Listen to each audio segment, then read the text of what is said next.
ஜீவ விருட்சத்தின் மீது அதிகாரம் உள்ளவர்களே, வாசல்கள் வழியாய் நகரத்திற்குள் பிரவேசிக்க காத்திருக்கும் பரலோகவாசிகளே, உங்கள் அனைவருக்கும் அன்பராம் இயேசு கிறிஸ்துவின் நாமத்தினாலே அன்பின் வாழ்த்துக்கள். ஹோப் டிவி நேயர்கள் ஒவ்வொருவரையும் மீண்டும் ஒரு விசை தேவனுடைய கிருபையினாலே சந்திப்பதிலே மிகுந்த மகிழ்ச்சி அடைகிறேன்.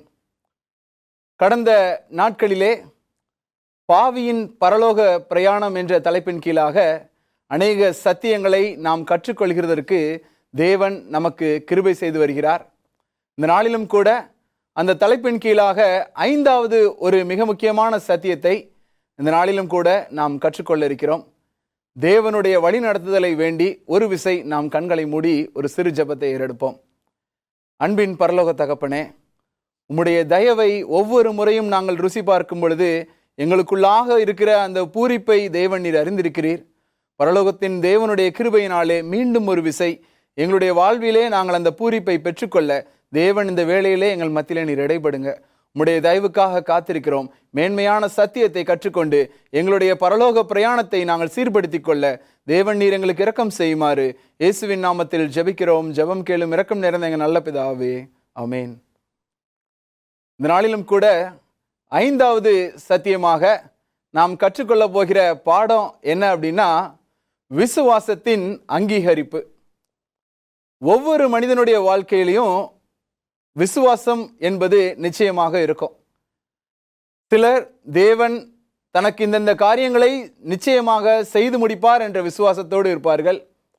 சிலர் தேவன் மீது பற்றில்லாமல் என்னால் இந்த காரியத்தை செய்ய முடியும் அல்லது எனக்காக இன்னொரு மனிதர் இந்த காரியத்தை என்னுடைய வாழ்வில் செய்து முடிப்பார் என்ற எண்ணத்தோடு காத்திருப்பார்கள். ஆனால் எல்லாருடைய வாழ்விலும் விசுவாசம் என்ற ஒரு காரியம் நிச்சயமாக இருக்கும். ஆனால் இன்றைக்குரிய காரியம் என்ன அப்படின்னா, விசுவாசம் அங்கீகரிக்கப்படுகிறது மிக முக்கியமான தேவையாக இருக்கிறது. தேவனுடைய கண்களுக்கு முன்பாக என்னுடைய விசுவாசம் அங்கீகரிக்கப்பட்டதா?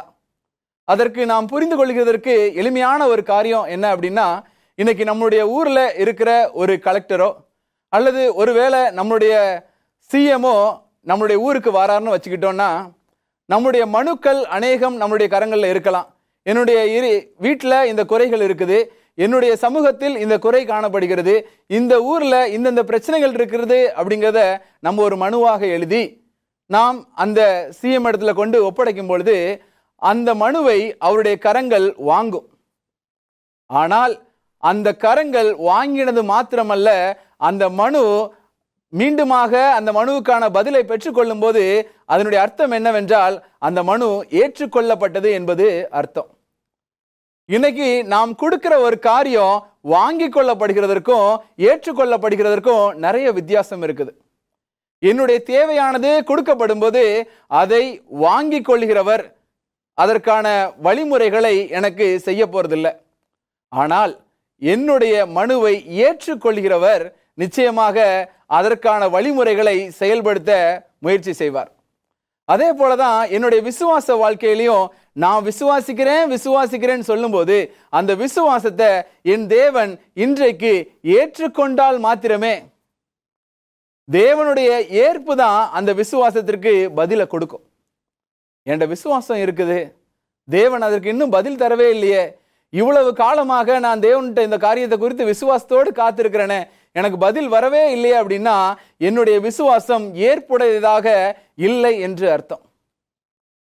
ஏன் என்னுடைய விசுவாசம் இன்றளவும் தேவனுக்கு முன்பாக ஏற்புடையதாக இல்லை என்பதற்கான பதிலை தான் இன்னைக்கு நம்ம சத்தியமா கற்றுக்கொள்ள போறோம். என்னிடத்தில் விசுவாசம் இருக்கிறது, ஆனால் அந்த விசுவாசத்திற்கு இன்றளவும் பதில் இல்லை என்ற கேள்விக்கு ஏன் அப்படிங்கிறதற்கான பதிலை நாம் இன்றைக்கு கற்றுக்கொள்ள போகிறோம். வேதாகமத்தில் அருமையான ஒரு சம்பவம் ஒன்று இருக்குது.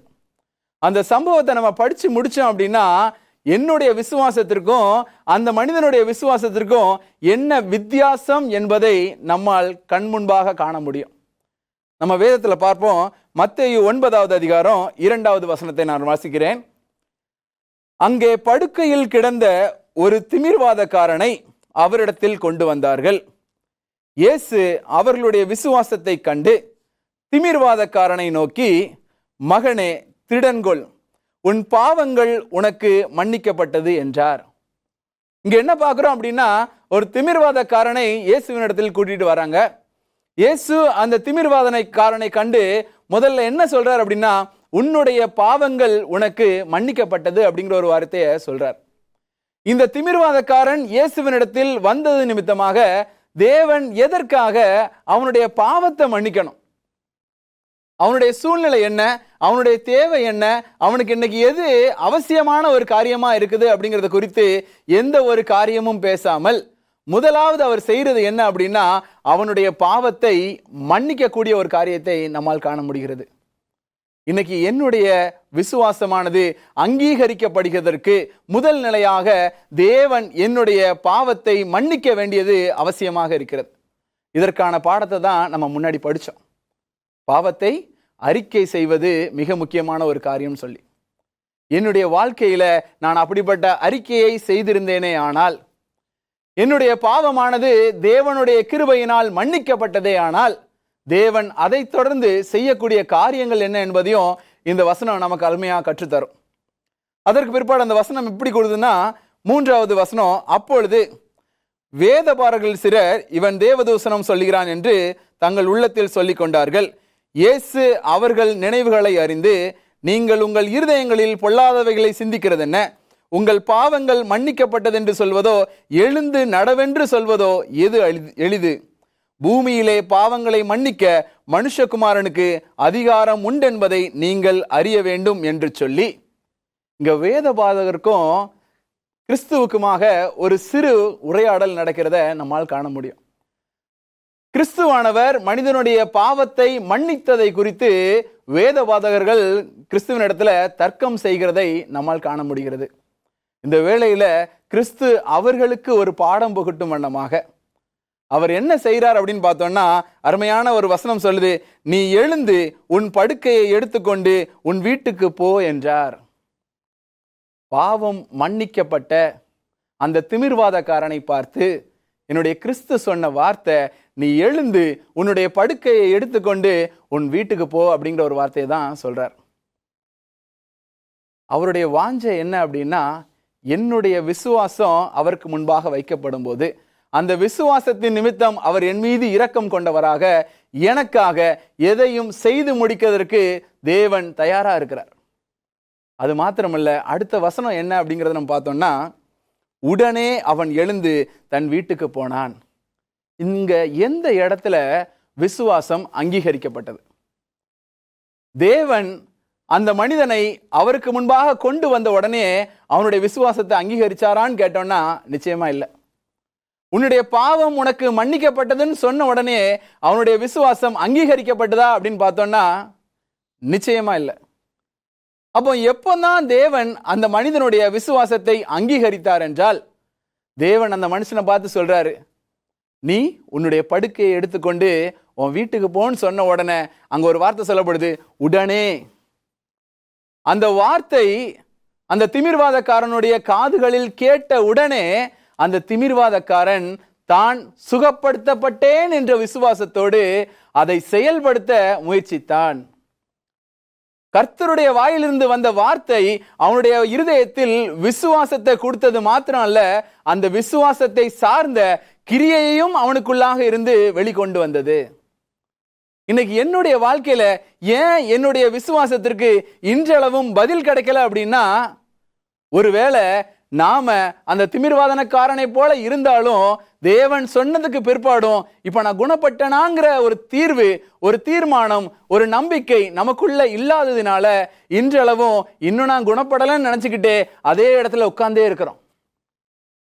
அந்த திமிர்வாதக்காரன் உடனே உடனே என்கிற வார்த்தைக்கு அர்த்தம் எல்லாருக்கும் தெரியும். கால தாமதம் செய்யாமல் தேவன் சொன்ன வார்த்தைய விசுவாசித்து அவன் முயற்சி பண்ணான் பாத்தீங்களா, எழுந்து நின்றான் பாத்தீங்களா, தன்னுடைய படுக்கை எடுத்தான் பாத்தீங்களா, நடக்கிறதற்காக முதலடியை எடுத்து வச்சான் பாத்தீங்களா, அந்த இடத்துல தான் அந்த திமிர்வாதக்காரனுடைய விசுவாசம் பூரணமாச்சு. இன்னும் ஒரு அடி கூட எடுத்து வைக்காம என்னுடைய விசுவாசம் ஏன் இன்னும் அங்கீகரிக்கப்படலை அப்படின்னு சொல்லி நம்மை நாமே கேட்டுக்கிட்டு இருக்கோம். அந்த திமிர்வாதக்காரனுடைய விசுவாசத்தை தேவன் அவனுடைய முதல் அடியில் பூரணப்படுத்தினார். அவன் முழுமையாக தேவனை விசுவாசித்து அவனுடைய கிரியையை அவன் முன்வைக்கும் பொழுது தேவனுடைய பூரணமான இரக்கம், தேவனுடைய பூரணமான கிருபை அந்த திமிர்வாதக்காரனுக்கு அவன் கிடைக்க பெற்று அவன் புதுபலத்தோடு எழுந்து நடந்து சென்றான் அப்படிங்கிறத நம்மால் காண முடியும். என்னுடைய ஆவிக்குரிய வாழ்க்கையில நான் இன்னும் உடைஞ்சு கிடக்கிறேன். என்னுடைய ஆவிக்குரிய வாழ்க்கையில நான் இன்னும் கீழே விழுந்து கிடக்கிறேன். என்னால அடுத்த நிலைக்கு உயர முடியல. என்னுடைய வாழ்க்கையில அநேக தேவைகள் இருக்குது, அநேக கேள்விகள் இருக்குது. அதற்கான பதில் இன்றளவும் எனக்கு கிடைக்கப்படல அப்படிங்கிற ஒரு எண்ணம் நமக்குள்ள இருக்குது. அப்படின்னா நாம் செய்கிற தவறு வேற ஒண்ணும் இல்லை, என்ற விசுவாசம் இருக்குது.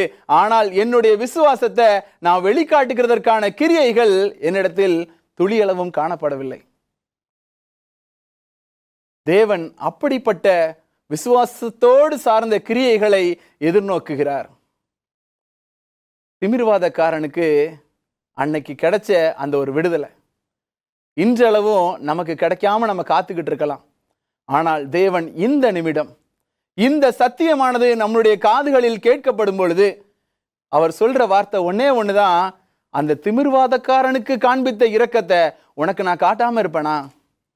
திமிர்வாதக்காரனுக்கு நான் செய்த அற்புதமான நன்மைகளை உன்னுடைய வாழ்க்கையில் செய்யாம இருப்பனா? நீ செய்ய வேண்டியது ஒன்னே ஒண்ணுதான், உன்னுடைய விசுவாசம் பூரணப்படும் வண்ணமாக அதை கிரியையினால நீ வெளிக்கொண்டு வா. பரலோகத்தின் தேவனுடைய கிருபை, பரலோகத்தை நோக்கி பிரயாணிக்கக்கூடிய நாம் ஒவ்வொருவருக்கும் சொல்லுகிற காரியம் என்ன அப்படின்னா, உன்னுடைய பிரயாணம் முழுமையடைய வேண்டும் என்றால், உன்னுடைய பிரயாணத்தின் நாட்கள்ல நீ இப்படிப்பட்ட முடவனை போல முடங்கி கிடக்கிற அப்படின்னா, நீ எழுந்து நடக்கிறதற்கு நான் உனக்கு ஒரு உதவி செய்றேன். அதற்கு நீ செய்ய வேண்டிய பங்கு என்னவென்றால், உன்னுடைய விசுவாசத்தை கிரியையினால் வெளிக்காட்டு. நான் இன்னைக்கு என்னுடைய கிரியையை எந்த நிலையில் வைத்திருக்கிறேன் என்பதை நானே சிந்தித்து பார்க்க வேண்டும். வேதம் இன்னொரு காரியத்தை அற்புதமாக நமக்கு கற்றுத்தருகிறது. யோவான் 2வது அதிகாரம் வசனம் 7-8 வாசித்து பார்க்கும் பொழுது வேறொரு சத்தியத்தை தேவன் நமக்கு கற்றுக் கொடுப்பார். யோவான் 2வது அதிகாரம் வசனம் 7 மற்றும் 8. இயேசு வேலைக்காரரை நோக்கி, ஜாடிகளிலே தண்ணீர் நிரப்புங்கள் என்றார். அவர்கள் அவைகளை நிறைய நிரப்பினார்கள்.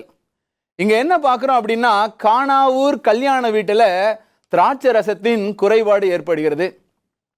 திராட்சை ரசம் குறைந்து விட்டது என்பதை கேள்விப்பட்டவர்கள் அதற்காக அங்கலாய்த்து ஓடுகிறார்கள். அந்த வேளையில கிறிஸ்துவனுடைய பெற்றெடுத்த மரியாளுடைய காதுகளுக்கு இந்த காரியம் போகிறது. மரியாள் என்ன சொல்றாங்க அப்படின்னா, இயேசு என்ன சொல்றாரோ அதை செய்யுங்கன்னு சொல்லி அனுப்பிட்டார். இவங்க நேரா இயேசுட்ட போறாங்க. இயேசு என்ன செய்ய சொன்னாரு? கற்சாடி நிறைய தண்ணீரை நிரப்ப சொல்றார். தண்ணீரை நிரப்பினதுக்கு பிற்பாடு அங்க நடந்த காரியம் என்னவென்றால், அடுத்த வசனம் சொல்லுது, அவர் அவர்களை நோக்கி, இப்பொழுது மோண்டு பந்தி விசாரிப்புக்காரனிடத்தில் கொடுங்கள் என்றார். அவர்கள் கொண்டு போனார்கள். இங்க என்ன சொல்றாரு? கச்சாடியில தண்ணியை நிரப்ப சொன்னாரு. இப்போ அந்த கச்சாடி நிறைய நிரப்பப்பட்ட தண்ணீரை மோண்டு பந்தி விசாரிப்புக்காரனிடத்தில் கொண்டு போய் கொடுக்க சொல்றாரு. 9வது வசனம் என்ன சொல்லுதுன்னா, அந்த திராட்சை ரசம் எங்கே இருந்து வந்ததென்று தண்ணீரை மோண்ட வேலைக்காரருக்கு தெரிந்ததே அன்றி பந்தி விசாரிப்புக்காரனுக்கு தெரியாததினால் அவன் திராட்சரசமாய் மாறின தண்ணீரை ருசி பார்த்த போது மணவாளனை அழைத்து, எந்த மனுஷனும் முன்பு நல்ல திராட்சை ரசத்தை கொடுத்து ஜனங்கள் திருப்தி அடைந்த பின்பு ருசி குறைந்ததை கொடுப்பான், நீரோ நல்ல ரசத்தை இதுவரைக்கும் வைத்திருந்தீரே என்றான். ஒரு அருமையான சம்பவம் இன்னைக்கு இந்த தலைப்புக்கு நமக்கு எடுத்துக்காட்டா மாறுது. உண்மையாகவே தேவன் மீது கொண்டுள்ள விசுவாசம் கிரியையினால் வெளிப்படும் பொழுது அந்த இடத்தில் நடக்கக்கூடிய ஆச்சரியமான காரியம் என்ன என்பதை இந்த ஒரு சம்பவமும் நமக்கு கற்றுத்தரும். கிறிஸ்து சொல்றாரு, தண்ணியை நிரப்புனாங்க. இப்போ அதை மோண்டு கொண்டு பந்தி விசாரிப்புக்காரன்ட்ட கொண்டு எடுத்துட்டு போனாங்க. நம்ம கேட்க வேண்டிய கேள்வி என்ன அப்படின்னா, எந்த இடத்தில் அவர்களுடைய விசுவாசம் பூரணப்பட்டது? எந்த இடத்தில் அவர்களுடைய விசுவாசம் அங்கீகரிக்கப்பட்டது? வேற ஒரு இடத்துலயும் இல்லைங்க. தேவன் சொன்னதை செய்து, அது மாத்திரமல்ல அதை கிரியையாக வெளிப்படுத்தும் போது. ஒருவேளை இந்த தண்ணியை நான் மோண்டு கொண்டு போகணுமா? இந்த தண்ணீரை எடுத்துட்டு போனா அவர்கள் என்கிட்ட என்ன கேள்வி கேட்பாங்களே? இந்த தண்ணீரை கொண்டு போய் நான் கொடுக்கும் பட்சத்துல எதற்காக இந்த தண்ணீரை கொண்டு வந்தேன் என்னை நோக்கி கேள்வி எழுப்பக்கூடுமே. அவர்கள் என்னிடம் கேட்டது திராட்சரசம் தானே அப்படிங்கிற ஒரு வார்த்தை, ஒரு கேள்வி, ஒரு காலதாமதம் அந்த இடத்தில் நடந்திருக்குமே. ஆனால் அவர்களுடைய விசுவாசம் அங்கீகரிக்கப்பட்டிருக்காது. அந்த விசுவாசத்தின் பலனாகிய அந்த திராட்சை ரசத்தை அவர்கள் அன்று பெற்றிருக்க மாட்டார்கள். என்னுடைய கிரியை விசுவாசத்தோடு சேர்ந்து வெளிப்படுகிறதா? தேவனோட வாழ்க்கையில பெரிய பெரிய நன்மைகளை செய்கிறதற்கு அவர் ஆயத்தமா இருக்கிறார்.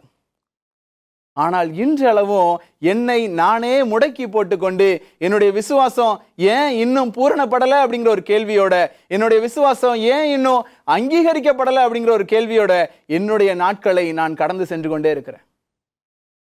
தேவன் இந்த நேரத்தில் எனக்கு கொடுக்கிற பாடம் ஒன்னே ஒண்ணுதான். உன்னுடைய விசுவாசத்தை அங்கீகரிக்கிறதற்கு நீ செய்ய வேண்டிய ஒரே ஒரு காரியம், என்னுடைய வார்த்தையை நம்பி நீ செயல்படு. அடங்கி கிடக்காத, உன்னை செயல்பாட்டுக்குள்ள கொண்டு வா, எழுந்து புறப்படு.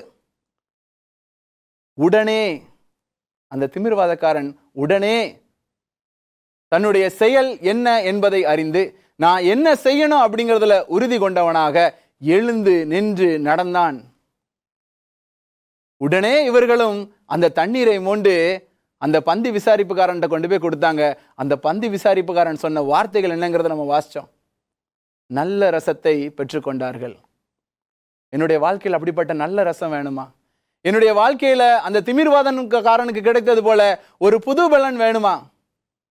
விசுவாசத்தோடு உன்னுடைய கிரியையை வெளிக்கொண்டு வா. இன்னும் இந்த விசுவாசத்தோடு இந்த கிரியை எவ்வளவு முக்கியம் அப்படிங்கிறத வேதம் என்னென்ன காரியங்களை சொல்லுதுன்னு நம்ம பார்த்தோம் அப்படின்னா, யாக்கோபு 2வது அதிகாரம் 22வது வசனம் என்ன சொல்லுதுன்னா, விசுவாசம் கிரியையினாலே பூரணப்பட்டதென்று காண்கிறோம். விசுவாசம் எப்போ பூரணப்படுதான்? கிரியையினால் பூரணப்படுகிறது. என்னுடைய விசுவாசம் பூரணப்பட்டதா? என்னுடைய விசுவாசம் முழுமை அடைந்ததா? என்னுடைய விசுவாசம் அங்கீகரிக்கப்பட்டதா? இல்ல அப்படிங்கிறது நமக்கே தெரிஞ்சிச்சு அப்படின்னா அங்க இருக்கிற குறை ஒன்னே ஒண்ணுதான், கிரியை இல்லை. என்னுடைய கிரியை உலகம் சார்ந்த கிரியை 1000 என்னிடத்தில் இருந்தாலும் ஆவிக்குரிய வாழ்க்கைக்குரிய கிரியை என்னிடத்தில் குறை உள்ளதாக காணப்படுகிறது. அதன் ஒரே காரணத்தினாலதான் என்னுடைய விசுவாசம் இன்னும் பூரணம் அடையவில்லை. இன்னொரு சம்பவத்தை கூட இன்னொரு வசனத்தை வாசிக்கிறேன். யாக்கோபு 2வது அதிகாரம் 26வது வசனம் என்ன சொல்லுதுன்னா, ஆவி இல்லாத சரீரம் செத்ததா இருக்கிறது போல கிரியை இல்லாத விசுவாசமும் செத்ததா இருக்கும். கிரியை இல்லாத விசுவாசத்தை வேதம் எதோடு ஒப்பிடுது அப்படின்னு பார்த்தோம்னா, உயிரற்ற உடலோடு ஒப்பிடுகிறது. உயிரற்ற உடல்ல எந்த ஒரு மேன்மையும் இல்லை. உயிரற்ற உடல்ல எந்த ஒரு அசைவும் இல்லை. உயிரற்ற உடல்ல எந்த ஒரு உணர்ச்சிகளும் இல்லை. அதே போலதான் என்கிட்ட விசுவாசம் இருக்குது, ஆனால் அது அசைவற்றது, ஆனால் அது உணர்ச்சியற்றது, ஆனால் அது மேன்மையற்றது அப்படிங்கிற ஒரு நிலையில இன்றும் நான் காணப்படுகிறேனே என்றால் நான் உயிர் வாழ்ந்து கொண்டிருக்கிற ஒரு சடலமாக இருக்கிறேன். தேவன் நம்மை அப்படி விரும்புகிறது இல்லை. உண்மையுள்ள தேவன் என்னை ஜீவனுள்ள ஒரு மனிதனாக, ஒரு பிரயோஜனமுள்ள ஒரு பாத்திரமாக, தேவனுக்கு ஏற்ற குணமுள்ள பாக்கியம் நிறைந்த ஒரு தன் சாயலால் உருவாக்கப்பட்ட ஒரு உண்மையான ரூபமாக தேவன் நம்மை காண விரும்புகிறார். ஆனால் என்னுடைய ஆவிக்குரிய வாழ்க்கையில நான் உயிரற்ற சடலமாக இருக்கிறத பார்க்கும்போது என் தேவன் என்னை பார்த்து சந்தோஷப்படுவாரா? நான் உயிரற்ற சடலமாக இருந்தேனே ஆனால் என்னால் இந்த பிரயாணத்தை முடிக்க முடியுமா? நான் பாதையில தான் இருக்கிறேன். பூமியிலிருந்து, அதாவது இந்த பாவ பாரத்தில் இருந்து பாவியாகிய நான் பரலோகம் நோக்கி செல்லக்கூடிய அந்த பாதையில தான் இருக்கிறேன்.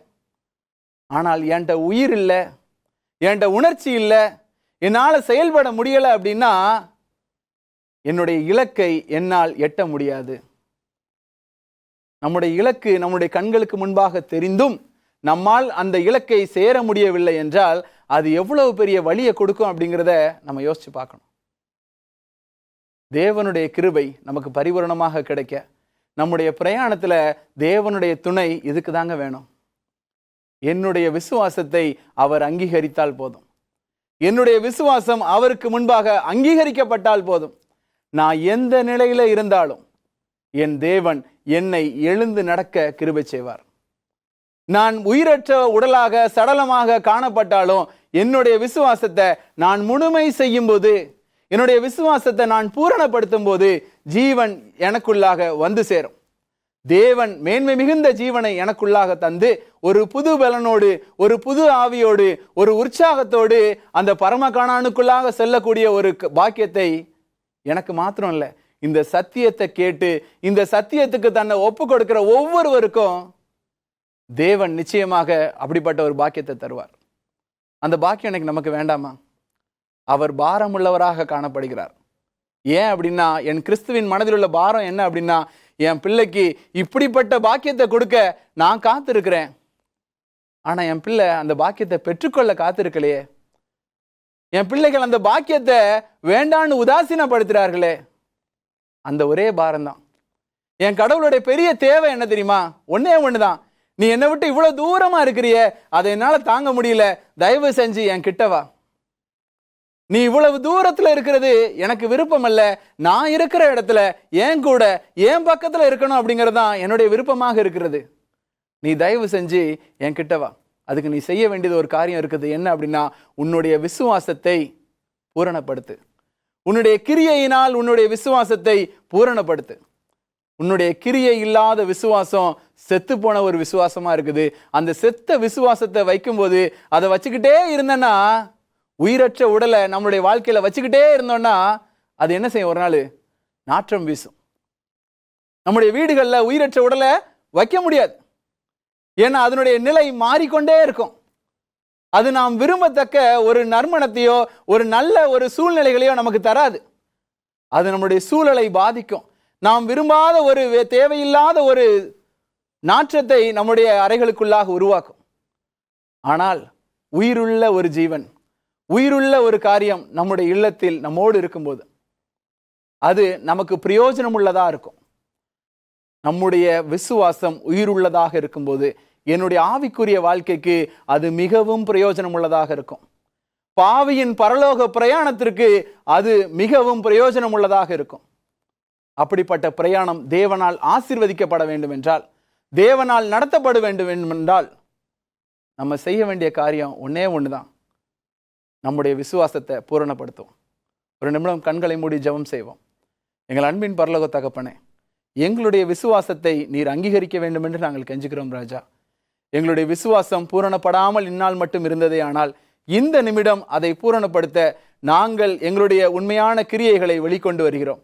தேவன் நீர் எங்களுக்கு அதற்கு உதவி செய்யுங்க. உம்முடைய கிருபையினாலே எங்களுடைய விசுவாசம் பூரணப்படவும், உம்முடைய தயவு எங்களுக்காக முழுவதுமாக நாங்கள் பெற்றுக்கொண்டு அதிசயமான நன்மைகள் எங்களுடைய வாழ்க்கையில நடைபெற்று பரமகாணானுக்குள்ளாக பிரவேசிக்கக்கூடிய ஒரு பாக்கியத்தை எங்கள் ஒவ்வொருவருக்கும் தர வேண்டும் என்று இயேசுவின் நாமத்தில் ஜெபிக்கிறோம். ஜெபம் கேளும் இரக்கம் நிறைந்த எங்கள் நல்ல பிதாவே, அமேன்.